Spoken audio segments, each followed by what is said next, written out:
everybody, it's Femtrooper, and today we're going to be looking at my PS5 collection.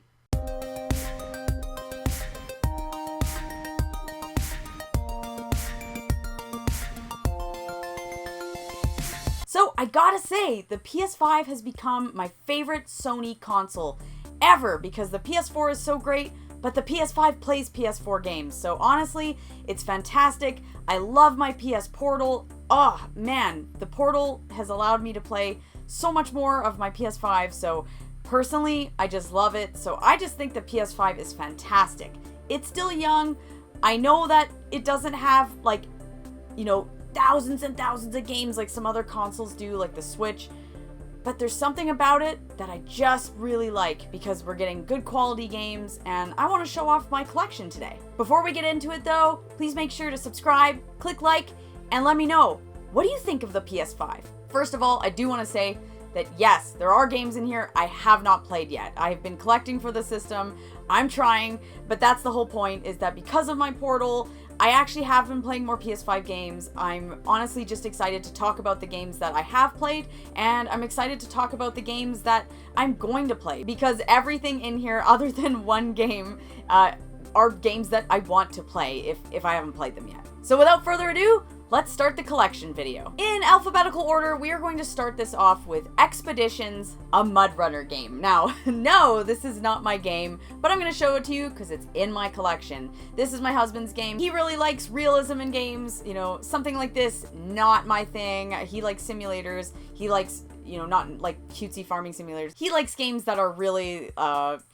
raw and take forever to do something and very realistic, and not really my thing, but it is in the collection, and to be honest, if you like this kind of thing, it does look really cool. It's just not my cup of tea. We've got Final Fantasy VII Rebirth. Fantastic game. Played it this year. Absolutely loved it. Was it perfect? No, but I enjoyed pretty much every moment with it. I'm not a huge fan of the mini games. That just kind of threw me off. So to me, it was not a perfect game, but it's a really great game, and I loved it. I'm so excited for the third one. Holy smokes, these have been great.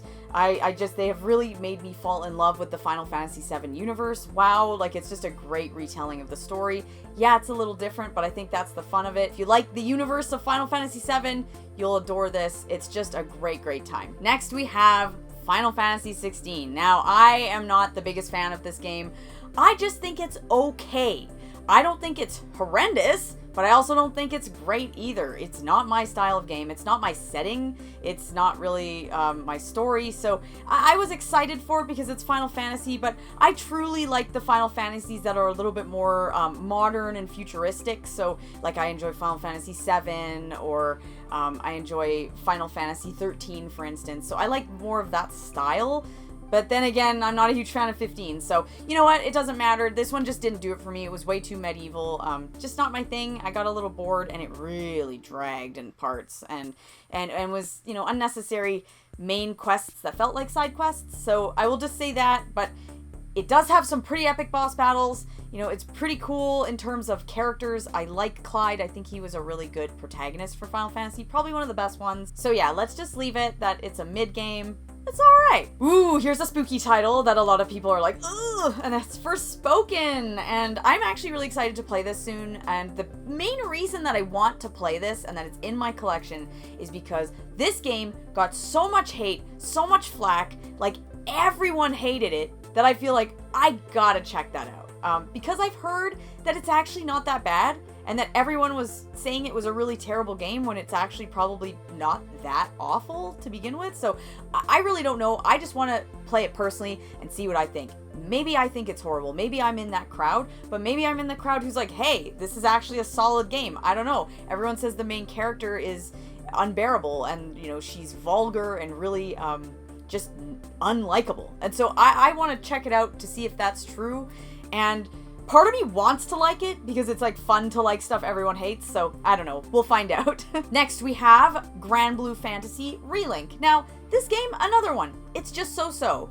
I think the main reason for that is because it's based on a very long-lasting series that has a history, and so you're kind of jumping right in. Can you play it without knowing anything? You can, but it makes it a little dull because you're like, well, I don't really know the backstory of that character and I don't really know who that person is. So you're like, yeah, I know it's a group of people going on an adventure and that's kind of fun, so you can just jump in. But at the same time, I feel like if I had known about these characters, like, oh, there's so-and-so, it would have been so much more fun.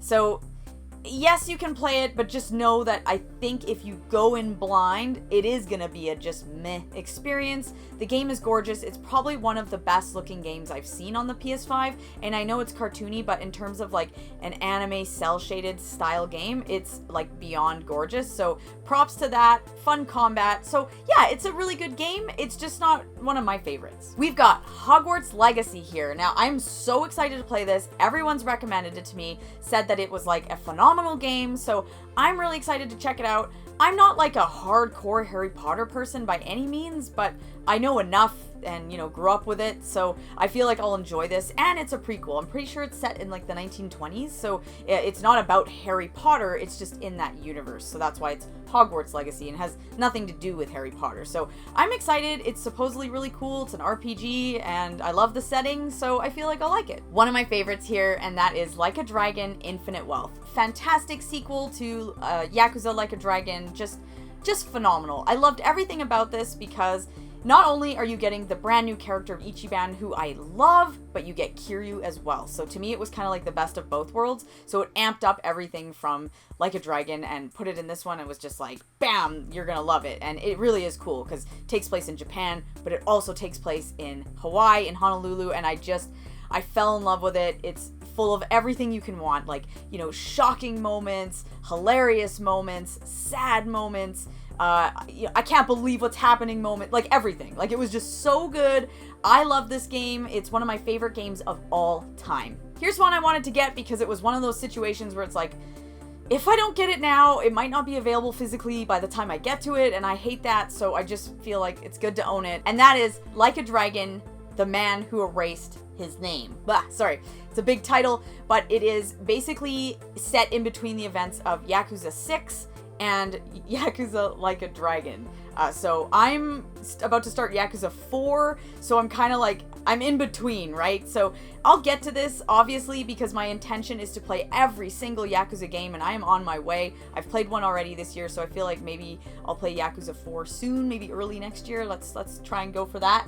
But I just love the series, and this is about Kiryu, and I've heard it's pretty exciting. It's a real short game, so by the time I get to it, I'm sure it's going to be great. Sticking with Yakuza, we have Like a Dragon: Ishin, which is part of the series, but it's kind of set in like feudal Japan, and it looks really interesting because I feel like I'm not necessarily into that, but I'm into the series overall. So I don't really care when it's set because I feel like it'll have those shocking moments, it will have the same humor, and it will have the same amount of fun. So I'm really excited to get to this because as a fan of the series, I feel like it's a must for me. Up next, we've got Marvel's Spider-Man 2. This is so good. I honestly, I recommend it so much. I really like this, and it's good in the same kind of way that Like a Dragon: Infinite Wealth is good because you get two great characters that you get to play as, and that's obviously Peter Parker, Spider-Man, and Miles Morales, which is awesome. They're both great. I thought the original was really good, and Miles Morales was really good, so you combine the two together, and you get this game, and it's really great seeing them work together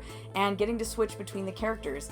Great villains as well. It has a bunch in it, but there's sort of a main villain, and that would kind of be the symbiote suit and Venom, which is awesome because he's a great Spider-Man villain, one of the best. And as a huge Spider-Man fan, I gotta say, this is wonderful. So definitely check this out if you like action-adventure games, superhero games, just fun games. Honestly, it's a great break from JRPGs if you're like me and you play a ton of JRPGs. It's nice to play an action-adventure game once in a while, and this is a great one. Next, we have Piece Odyssey. Now, I don't know much about One Piece, and I've been told from several people that this is safe to play if you don't know anything about One Piece, or you're not, like, you just haven't been watching the show. And so, for me, my hope is that this is really cool, and then I'll want to watch or read One Piece. So I really hope that it kind of inspires me to get into the series, because obviously it's one of the most famous series of all time in terms of anime and manga. So definitely I'm excited about it. But if you've played this, please let me know.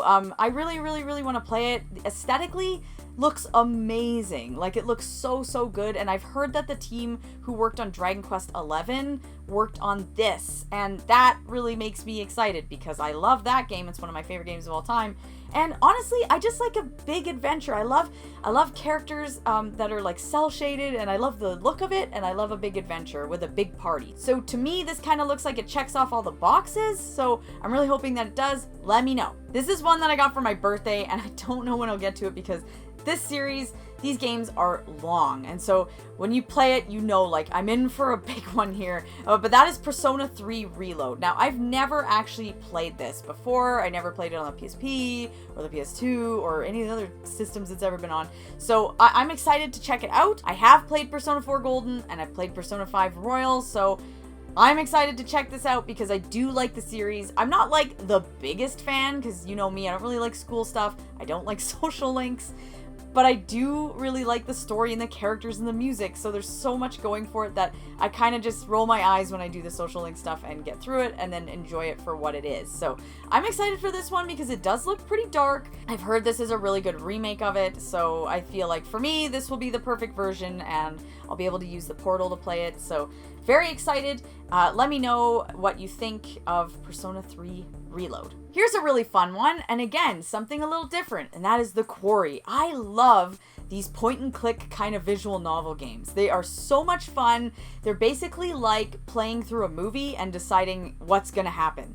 So visually, they are incredible, like some of the best looking games out there, and they make all the characters look exactly like the actor who is voicing them, so that's really fun. So you'll be watching it and going like, hey, I know that guy, or I know that actor, and so that's really fun because they actually do get some pretty big names in these. It's so fun. It's so fun. I really like this game because it's basically a bunch of young people who work as like camp, kind of like camp counselor people at a kids camp, and then obviously they're in the woods. It's very kind of like an 80s horror thing. Something's going on. Something's there. That's, it's just great. It's a really, really fun game. I don't want to say too much, but just imagine that it's kind of like spooky teenagers in a cabin in the forest, horror 80s. It's not set in the 80s, but it gives off that 80s vibe for sure. And it's really fun because, it'll be like, do you go left? Do you go right? Or do you choose to stay here with the group? Or do you choose to leave? And it's like, maybe if you choose to leave, the character dies. Like, it's really crazy because you can play this game and like all the characters can pretty much die. You can play it and half of them die, or something weird happens. Like, it's a really cool game in terms of replayability. I love these. They're so much fun. So highly, highly recommend. This is a game that really surprised me. It was my first of the series, and that is Star Ocean: The Divine Force. What a wonderful game. I really like this. This was my first Star Ocean game, and ever since it's basically made me want to play all the Star Ocean games. So I'm super hyped to say that I loved this. Is it perfect? No, but it was really what I wanted. It's an adventure with a bunch of people in your party, and you're going off to different towns and meeting new people, and it's just a blast. It was really fun. It's that classic, you're from a time with, tons of technology and spaceships, and you land on a planet that's underdeveloped, kind of medievally, and then, there's that character, so you can kind of choose which character you want to play as, and it's really fun. I really liked it. I loved the sense of adventure, and, sort of what was going on with the planet and all the futuristic stuff, but all the old stuff. Like, these are really fun games. I just love them and highly recommend this one. This one is the first game I ever got on PS5. Yay! And that is Stray, a very short, fun, kind of platforming action game. It's really cool. It's at a very post-apocalyptic dystopia where you are a cat. You are a cat, and so the mechanics are very interesting because you get to jump to places and crawl up things, and yeah, you're this little cat on this planet kind of full of robots, and it's like, where did all the people go? And kind of an interesting story about humanity and what the future looks like, and it was really neat. I really like it. I think it's only like 6 to 8 hours long or something, so 100% something you can finish in a weekend or a day, depending on your time, whatever, but it's a really cool game, so I highly recommend it, and it's really nice that a game like this, which is an indie title, has a physical. Yay! Okay, here's one that I know looks janky, I know looks mid, I've heard it's just whatever, but I have to see for myself, and that is Sword and Fairy Together Forever. This is a Chinese role-playing game. It's a CRPG, and I am really excited to check it out because I'm just, honestly, just going by gameplay, like looking at the footage, this game is gorgeous. Like, it looks amazing, and yeah, I've heard there's some issues, but I just feel like I don't care. I want to be in this world. I want to be immersed in this. I love the color palette. It's so cool. I'm really excited to play it. It looks like a really neat game, and I don't think it's ridiculously long, but it's definitely one that I want to see for myself. Hey, maybe it makes my next mid-RPG list. I don't know, but it looks cool. Like, it looks really aesthetically pleasing to the eye, and I feel like that alone, just the way the characters look, it looks a little different. It's like a JRPG, but just not quite, because it's a CRPG, and that intrigues me, and that's why I want to play it. And lastly, we have Ys 8, Lacrimosa of Dana. I don't know if I'm saying that right, but I'm just going to go with it. I've never played an Ys game, sort of lying. I've played Memories of Celceta for an hour, and I don't know, I dropped it like 10 years ago, so I don't really count that. I've never really got into the series, so I want to try this. I have heard no bad things about the game. Everyone says it's amazing. Literally every friend I have basically has told me to buy this. So fine, I bought it, and here we go. I really hope to get to it soon because it does look really cool. I've always thought the cover art was like gorgeous and looks interesting, and characters that look like that kind of just intrigue me. So I'm excited to check this out. It would pretty much be my first Ys experience. So let me know, how is Ys 8? Now, I have a few games on the PS4 that you can get the PS5 upgrade for that I've played technically as a PS5 game, but I have the PS4 physical, so to me, it doesn't count as a PS5 game per se, so I'm not gonna show that, but if I have the upgrade option, then I definitely use it when I play the PS5. I mean, why not? So that's also been a really fun thing with the PS5. So yeah, my PS5 collection, it's pretty little so far, and I really like that because I'm trying to get through my games and not just have a million that are unplayed. So I'm trying, it's kind of a 50-50, where it's like I've played half, but I still have half to go, but it's exciting because the portal has really opened up the door for me to play through my collection faster, and so I was just excited to talk about it. And if I do a collection video in like a year or maybe 2 years from now, it would be fun to look back and be like, oh, well, how many of those games have I actually got through? So I'm trying really hard. I really just love my PS5. So let me know what you think of my collection on the PS5. What do I need? What am I missing? Obviously, some of the games that are available for PS5, I might have on another system. So some of the games I may have on Switch that you could buy the PS5 version of, so it depends. I'll let you know if you tell me what games you think I should get, but you guys know my taste. Let me know what I should get to my PS5 collection, what I should add to it, because I really, truly love the system. It's fantastic. Everything looks great. The portal just makes it even better. So I love the PS5, and of course, I'll see you guys in my next video.